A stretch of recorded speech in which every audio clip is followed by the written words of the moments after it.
So you've got your machine. Now what do? How do you operate it? Well, we're gonna start with, this is how it arrives to you.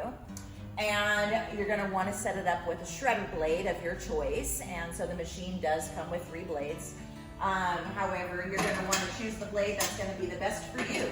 So to remove the shredder tube, there is a latch here. You're gonna basically unhook that latch.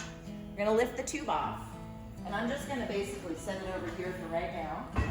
And I'm gonna show you how to install the blade. We have a 1/4 inch blade. We have the blade holder screw and washer. And then we have our blade holder. We're going to attach our blade. You can turn it from the outside. You're gonna wanna turn it, lock it in the pins. And you're gonna take the screw and the washer and use your Allen wrench tool that comes with your machine to just tighten that in place.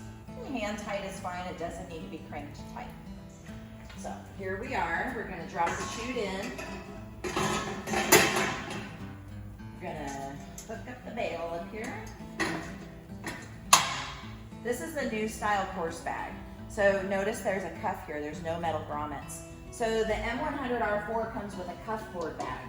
So the bag actually slides directly onto the board. No more grommets, no more pins. It just slides directly on.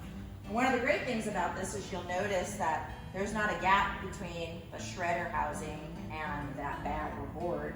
So you actually eliminate a lot of the overspray. So we're gonna plug it in. We're gonna come back here, we're gonna power on, and we're ready to go.